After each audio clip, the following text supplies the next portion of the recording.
3D Bambi Acrylic Nail Art Tutorial by Hotpinkzebrapolish. Hi guys, in today's video I'm going to be showing you the first of a three-part series, and this one is Bambi. So it's got the cute little Bambi face on it, and it's got a really pretty sparkly green background that I have been really loving recently. So I hope you guys like this as much as I do, and don't forget to click subscribe to see all my future videos as well. I'm going to begin with an overlay of a glittery green, something really bright and springy, and I don't know, this green just kind of has a meadowy feel to it, so that is the color I am starting with. Then I'm going to encase the entire nail with a layer of clear acrylic to make sure it is nice and strong and to protect that glitter. Anytime you have something that has glitter in it, make sure you do apply a layer of clear, just because sometimes when you file glitter, it gets it looking not nearly as sparkly and pretty as you'd like it to. And then with your e-file, I'm going to take and I'm going to be filing over the entire nail to make sure that it is thinned out where it needs to be and has a great shape, and then taking a finer bit, go over it again just to kind of buff it into the right texture so that your application of your 3D art goes really smoothly. So now with kind of a caramel brown, I'm going to begin sculpting Bambi, and this color that I'm using is called Warm Gold.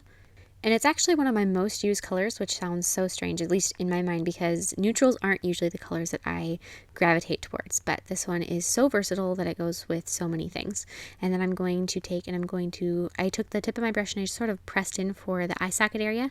And I'm going to start sculpting out his neck a little bit.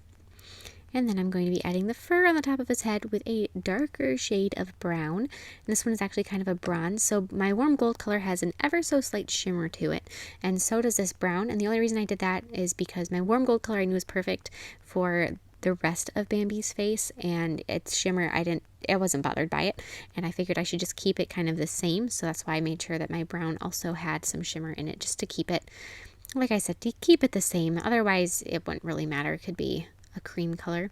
But then with actually a yellow, a very pale pastel yellow, I'm going to be adding a little lighter fur around the eye and then on the front of his neck. And I'm going to go back to my caramel brown, and I'm going to be adding just the very base of the ear. So he's got right where the ear attaches to his head, it's that same caramel brown color. And then I'm going to do that on the other side. So just lay a bead down, then take the tip of your brush and just sort of pull that into a petal shape almost. So that's for the back of the other ear. And I'm going to kind of work on my little V shape for the first ear, but then taking some more of that creamy yellow, I'm going to be adding the next layer of the ear. So the ear that's facing you, the ear that you can see into, there's a lot more colors in it. So it's got that creamy yellow color, the bronze color, or I mean not the bronze, but the warm gold or caramel brown. It's got some black, and then it's got like a peachy pink or a coral color or something inside it. So those colors will come in a second, but there's a lot of different colors in there. And if you don't want to do all of those colors with acrylic paint, you could definitely sculpt it just with one color and do all of the details with acrylic paint later. So I add just a little bit around his mouth with that lighter shade of yellow. If you guys had like a cream color or an off-white, that would also work. Any color that's not super bright. So then I added his nose with black, and then I'm going to fill in that ear with the peachy color pink. A little bit of that in his mouth as well. Not too much, just a hint of that in the mouth. And then with black acrylic, I'm going to be adding the tips on both of the ears. So the ear that's facing away from you also gets that little tip of black paint, or black acrylic, I mean, and so does the one that's facing towards the camera. So they both get just that little black tip on them.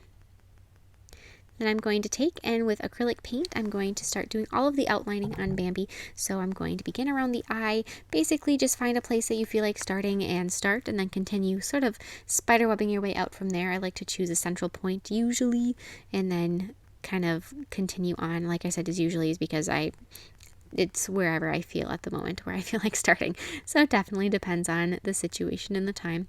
But keep adding details as you're outlining. I love to have a picture up next to me whenever I'm working on anything like this, even if it's something that I'm confident in.